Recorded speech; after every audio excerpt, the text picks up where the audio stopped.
کہ ایسی بات نہیں ہے اور کوئی بلوچستان عوامی پارٹی پر کام نہیں ہو رہا. شاہزین بگٹی کا نام لے کر ہم نے بتایا تھا کہ آصف علی زرداری شاہزین بگٹی پر بھی کام کر رہے ہیں, اور بھوتانی کا نام لے کر ہم نے بتایا تھا کہ بھوتانی کے اوپر بھی کام کیا جا رہا ہے. اور اب آپ دیکھ لیں کہ جو بھی ٹارگٹ سیٹ کیے تھے آصف علی زرداری نے, جو ذرائع سے ہم نے خبریں شیئر کی تھیں اپنے ویورز کے ساتھ, وہ تمام خبریں درست ثابت ہوئی ہیں. تو جو صحافی ہوتے ہیں ان کا کام ہوتا ہے حقائق کو سامنے لانا. وہ حقائق کبھی ایک جماعت کے لیے, ایک فریق کے لیے تلخ ہو سکتے ہیں, کبھی کسی اور جماعت اور کسی اور فریق کے لیے. اچھا, اب جو آپ نے نمبر گیم کا ذکر کیا اس کی جانب آتے ہیں, لیکن یہ جو بلوچستان عوامی پارٹی کے 4 ارکان نے تحریک عدم اعتماد کی حمایت کا اعلان کیا ہے زبیدہ جلال کے سوا. اب ان 4 ارکان کی جو کہانی ہے یہ بھی بڑی دلچسپ ہے ہاشمی صاحب, کیونکہ ہمیں کچھ ذرائع جو ہیں وہ یہ بتا رہے ہیں کہ خالد مگسی نے 2 ارکان کے ساتھ گیم کر دی ہے. بلوچستان عوامی پارٹی کے 2 ارکان کے ساتھ گیم ہو گئی ہے. وہ ابھی پوری طرح آن بورڈ نہیں تھے تحریک عدم اعتماد کے حق میں ووٹ دینے کے لیے یا اپوزیشن کے ساتھ جانے کے لیے. ان کو مگسی صاحب نے یہ کہا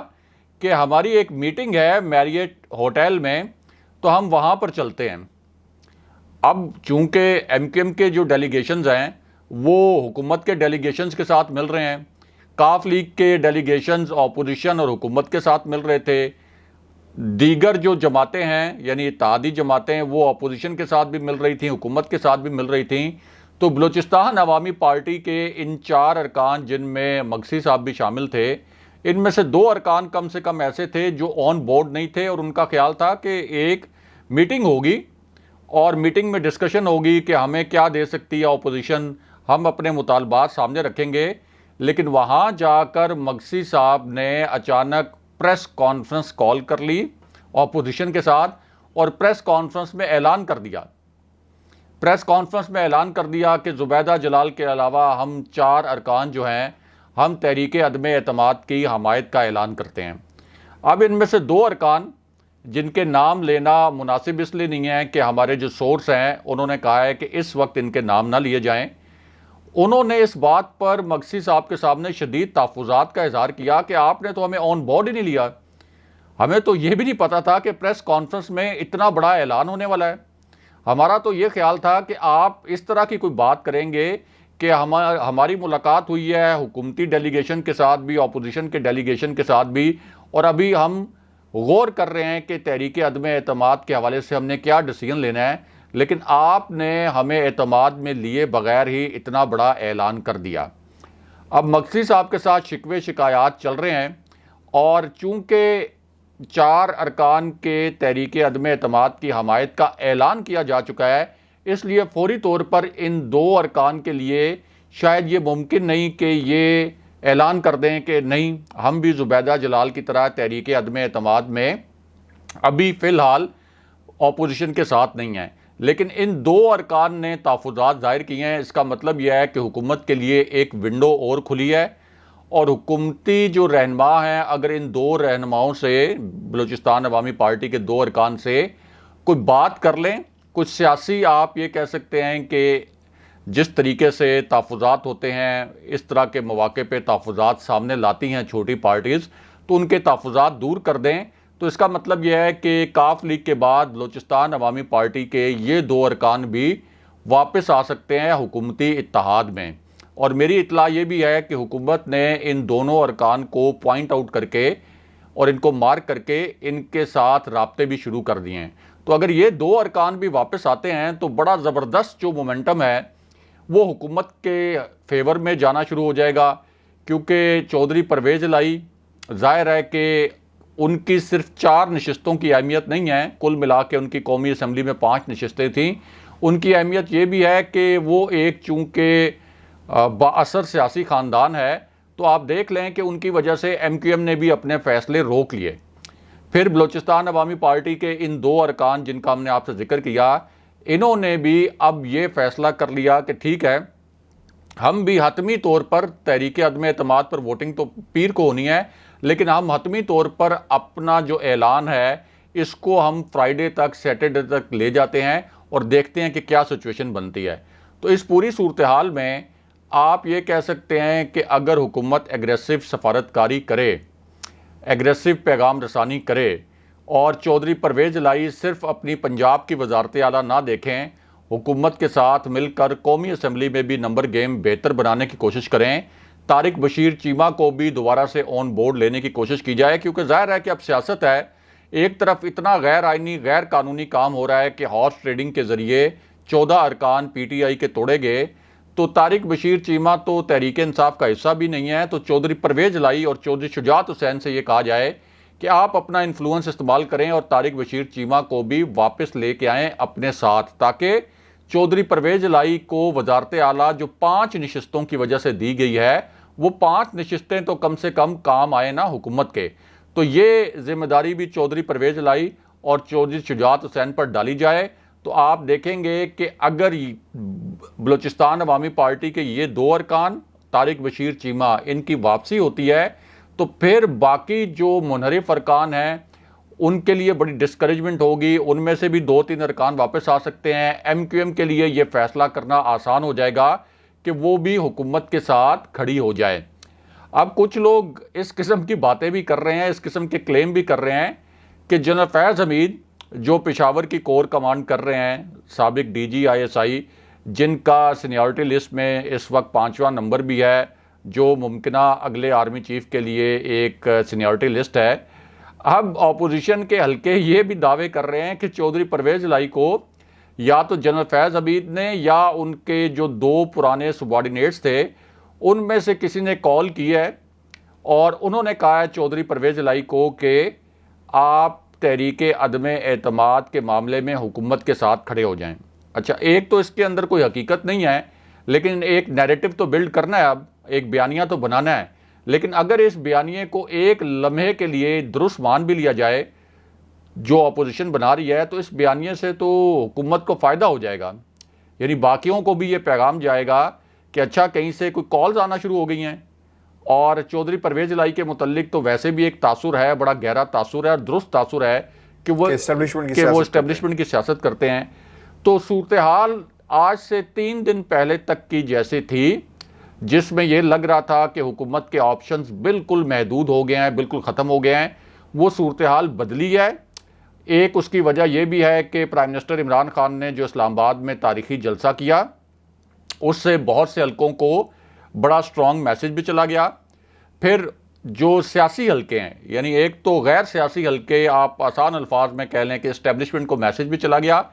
کہ پرائم منسٹر عمران خان سب سے مقبول عوامی لیڈر ہیں, اور ان کی ایک کال کے اوپر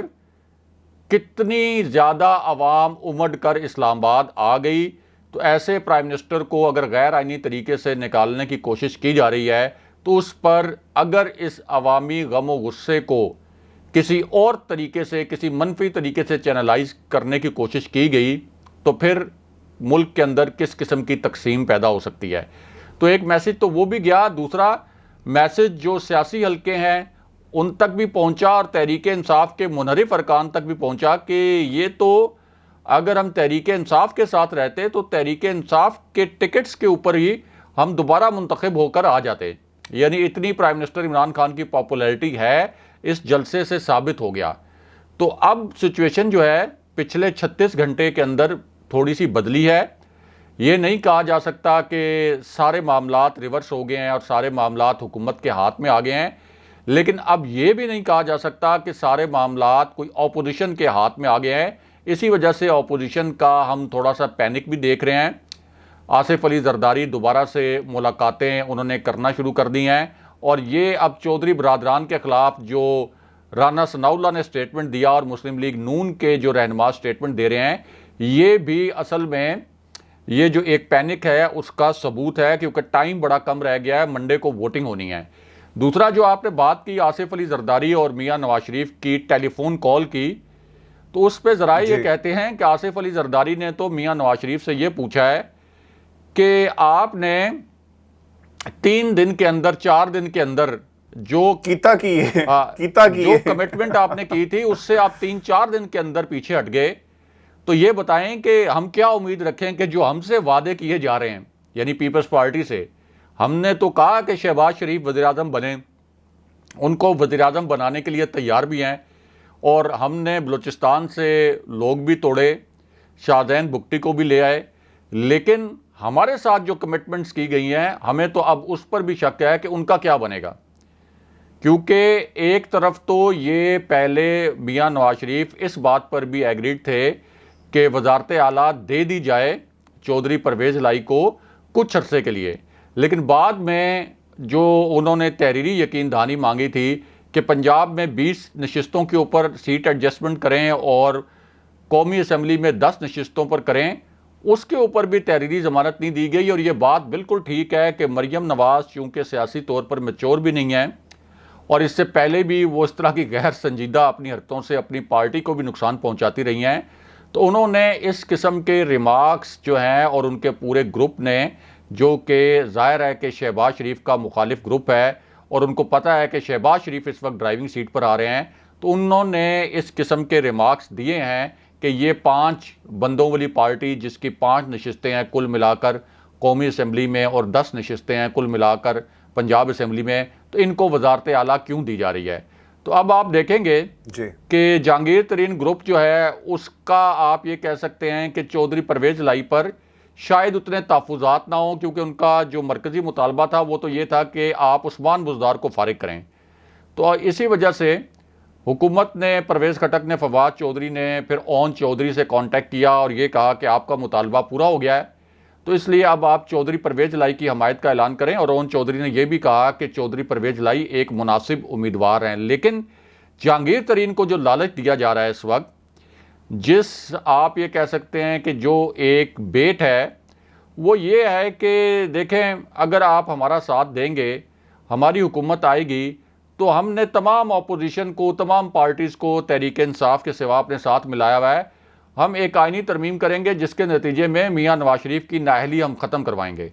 اور اس آئینی ترمیم کے نتیجے میں جہانگیر ترین کی تاحیات نااہلی بھی ختم ہو جائے گی۔ تو اس معاملے پر آپ یہ کہہ سکتے ہیں کہ ایک کشش جو ہے وہ جہانگیر ترین گروپ کے لیے موجود ہے، لیکن جو 5 سے 6 ارکان مسلم لیگ نون کے منحرف ہیں جو پنجاب اسمبلی میں ہیں، وہ تو یہ کہہ رہے ہیں کہ ہم چودھری پرویز الہی کو ووٹ دیں گے، اور اگر صرف تحریک انصاف کے اپنے ارکان کی تعداد دیکھی جائے، 371 کا جو ایوان ہے پنجاب اسمبلی کا، تو ان کے 186 ارکان ہیں تحریک انصاف کے اپنے، اور 186 ارکان ہی تحریک عدم اعتماد کامیاب بنانے کے لیے یا وزیر اعلیٰ کو منتخب کرنے کے لیے ایک میجک فگر ہے۔ تو اس کا مطلب ہے کہ تحریک انصاف کے صرف اپنے ارکان بھی پنجاب اسمبلی میں انٹیکٹ رہ گئے تو چودھری پرویز الہی کو وزیر اعلیٰ بننے سے کوئی نہیں روک سکتا۔ 5-6 ممبرز اس وقت نون لیگ کے ایسے ہیں جنہوں نے اعلان کیا ہے کہ وہ چودھری پرویز الہی کا ساتھ دیں گے، ان کو الیکٹ کروائیں گے، کیونکہ یہ وہ 5-6 ارکان ہیں جن کو مسلم لیگ نون پہلے شو کاز نوٹس دے چکی ہے عثمان بزدار سے ملاقات کرنے پر۔ تو جو جہانگیر ترین گروپ کے بھی ایم پی ایز ہیں، وہ اصل میں تحریک انصاف کی ٹکٹ کے اوپر ہی الیکشن جیتے تھے، یا کچھ ایسے ہیں جو آزاد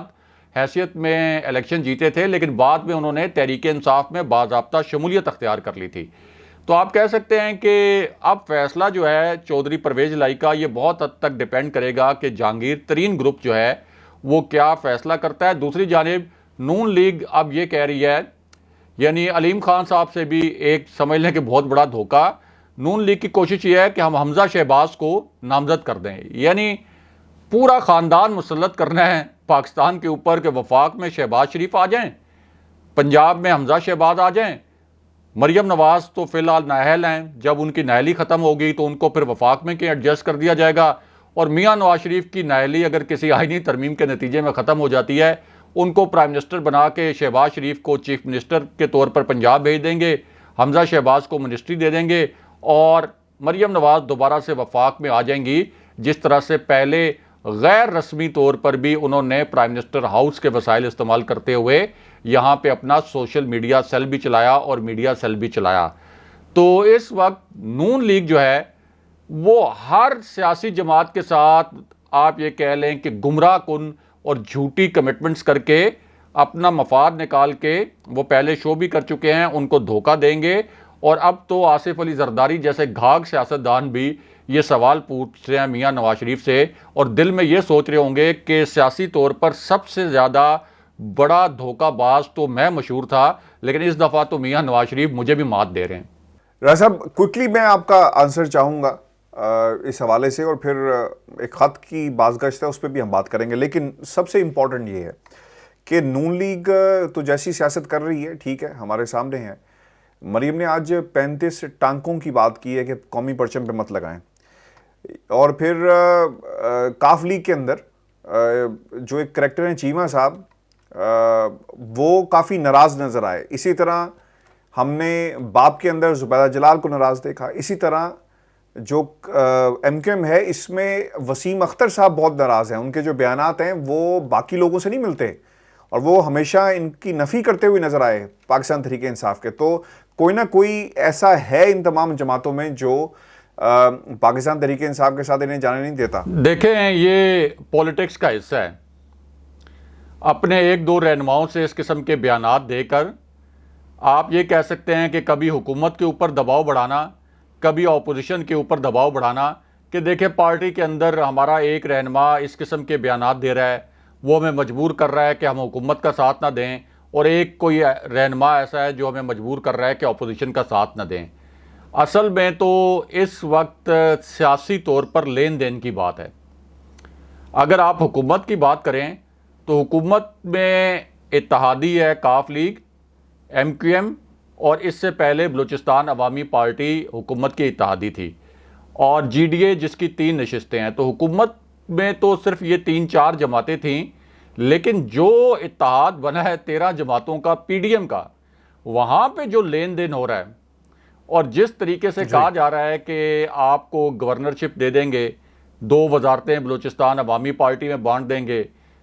عوامی نیشنل پارٹی کو 1 وزارت دے دیں گے, جے یو آئی کو 2-3 وزارتیں دے دیں گے, کشمیر کمیٹی کے مزے جو ہیں وہ دوبارہ سے فضل الرحمان کے حوالے ہو جائیں گے. اور آپ کو پتہ ہے کشمیر کمیٹی کے چیئرمین کو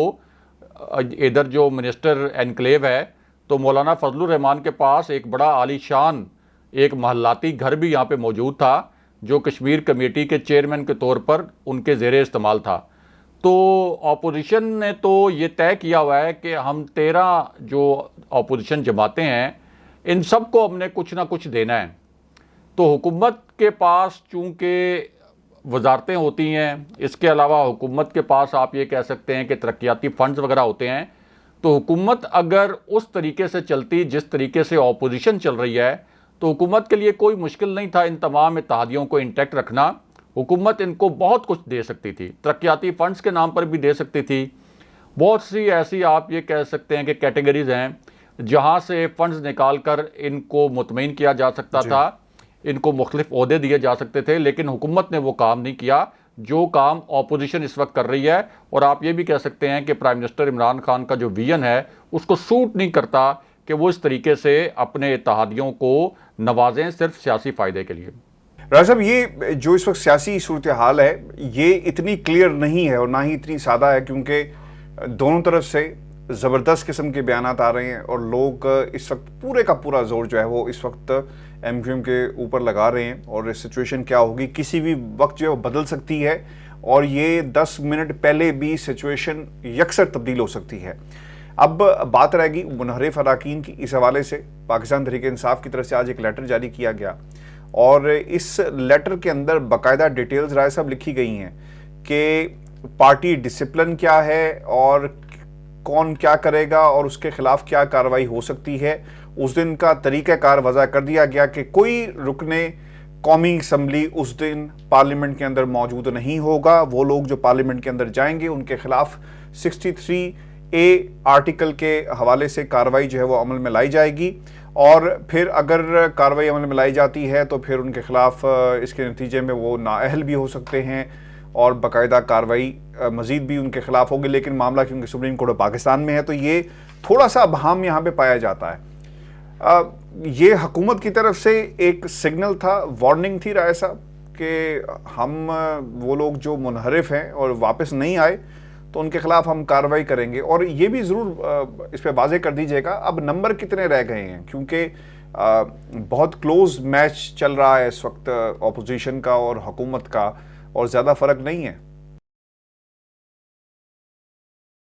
دیکھیں آرٹیکل 63A یہ تو واضح طور پر کہتا ہے کہ جب ایک پارٹی ہیڈ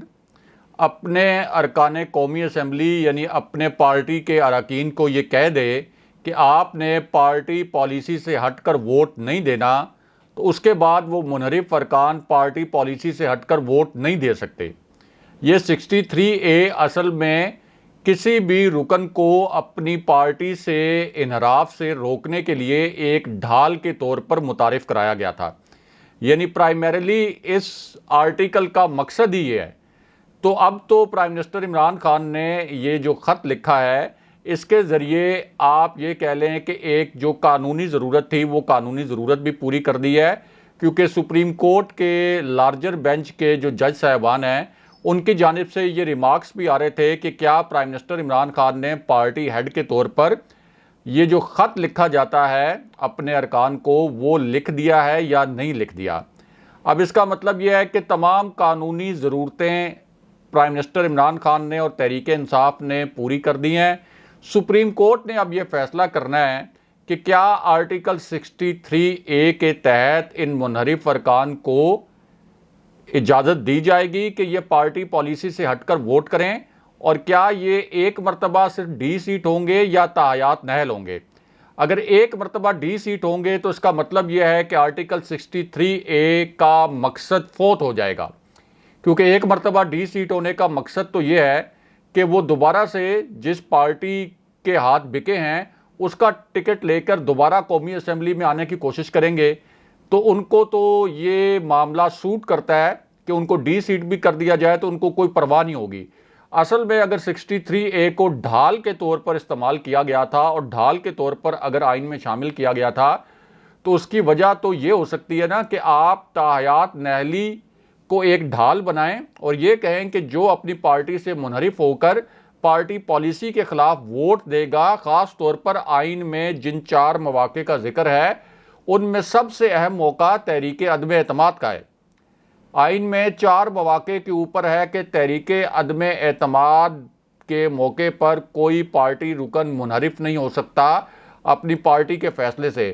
تو یہ آپ کہہ لیں کہ اخلاقی طور پر، قانونی طور پر اور آئینی طور پر ایک آسان کیس ہے اگر سپریم کورٹ ایک ایسا فیصلہ کرے جو کہ آئین، قانون، اخلاقیات اور خود جو جج صاحبان مذہبی حوالے دے رہے ہیں ان کے پیمانے پر رکھا جائے. لیکن اگر سپریم کورٹ یہ فیصلہ کرتی ہے اور یہ تاثر بھی لیتی ہے کہ اس پر کوئی اپوزیشن کی جانب سے تنقید ہوگی یا اپوزیشن کے جو قانونی حلقے ہیں جو ہمیشہ اپوزیشن کی بات کرتے ہیں، جیسے سپریم کورٹ بار ہے جو کہ میاں نواز شریف کی تاحیات نہلی کے خاتمے کے لیے سپریم کورٹ میں پٹیشن لے گئی تھی، تو اپوزیشن کی قانونی حلقوں میں بارز میں بڑی انویسٹمنٹ ہے، یعنی بڑے اچھے تعلقات ہیں، بڑے انہوں نے وہاں پر پیسے بھی چلائے ہیں. تو اگر سپریم کورٹ اس دباؤ میں آ جاتی ہے کہ پھر ہمیں ان قانونی حلقوں سے جو کہ اپوزیشن کے زیر اثر ہیں یہاں سے تنقید کا سامنا کرنا پڑے گا، تو پھر تو ہو سکتا ہے سپریم کورٹ یہ کہے کہ ہم اس کی تشریح سے آگے نہیں جائیں گے یا صدارتی ریفرنس واپس بھیج دیں گے یا صرف ایک مرتبہ ڈی سیٹ کریں گے. ایک مرتبہ ڈی سیٹ کرنے کا کوئی فائدہ نہیں ہوگا. ڈھال تبھی بن سکتی ہے، اور یہ تمام جماعتوں کا فائدہ ہے، پاکستان کے سیاسی مستقبل کا، پارلیمانی نظام کے مستقبل کا معاملہ ہے. اگر اس مرتبہ سپریم کورٹ نے یہ نظیر سیٹ کر دی، یہ ایگزامپل سیٹ کر دی، یہ فیصلہ دے دیا کہ صرف ایک دفعہ ڈی سیٹ ہوں گے، تو اس کا مطلب ہے کہ ہارس ٹریڈنگ قانونی طور پر، آئینی طور پر ممنوع نہیں رہے گی، اور ہارس ٹریڈنگ کا راستہ آئینی طور پر اور قانونی طور پر کھل جائے گا. تو کیا سپریم کورٹ یہ چاہے گی کہ ہارس ٹریڈنگ کا راستہ آئینی اور قانونی طور پر کھل جائے، اور سپریم کورٹ کے اس فیصلے کی مثالیں دی جائیں مستقبل میں کہ دیکھیں سپریم کورٹ نے آئینی طور پر ہارس ٹریڈنگ اور اس کا خرید و فروخت کا راستہ نہیں روکا تھا، اور اس کے متعلق یہ فیصلہ دیا تھا کہ صرف ایک مرتبہ ارکان قومی اسمبلی ڈی سیٹ ہوں گے. تو اس لیے